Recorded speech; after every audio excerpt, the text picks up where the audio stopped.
sommes au début de l'année, nous sommes le 4 janvier, une nouvelle année, l'année 2026, qui a déjà commencé, il y a de cela 3 jours passés, et il vaudra la peine que nous puissions définir déjà l'année, que nous puissions bâtir, voir comment bâtir cette année. C'est ainsi que le thème que je nous propose ce matin, c'est une série d'enseignements que nous débutons dès ce matin, dont le thème est bâtir 2026 avec sagesse. Certainement, cela ne vous dérangera pas de pouvoir le répéter à votre voisin, bâtir 2026 avec sagesse. Et cette interpellation, nous la trouvons plutôt dans la déclaration de l'apôtre Paul. Il dit comme un sage architecte, j'ai posé les fondements et que celui qui va travailler dessus, celui qui va bâtir dessus puisse prendre garde. Bâtir 2026 avec sagesse.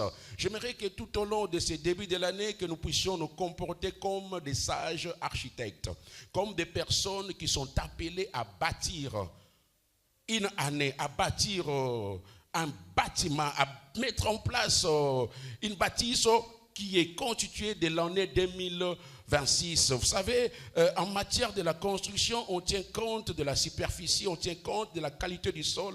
Il y a pas mal de paramètres qui entrent en jeu. Il y a une nouvelle année qui est devant nous. Je peux dire que cette année a une superficie de 12 mois. Cette année a une longueur de 52 semaines. Cette année a une dimension de 365 ou 360 jours. Et nous sommes appelés à bâtir cette année. Et chacun de ces jours est constitué de 24 heures que nous sommes tous appelés à prendre en considération pour que nous puissions arriver à bâtir cette année comme des sages architectes. Que cela ne vous dérange pas ce matin, j'aimerais avoir avec moi ces casques des architectes pour nous inviter réellement à bâtir comme il se doit. Déjà, quand je mets ça, vous pouvez directement avoir le résumé du message. Nous sommes appelés à bâtir. Dis à ton voisin de gauche, ton voisin de droite, tu es appelé à bâtir. Chaque fois que nous commençons une nouvelle année, c'est une bonne nouvelle. Parce que Dieu nous donne une année de plus.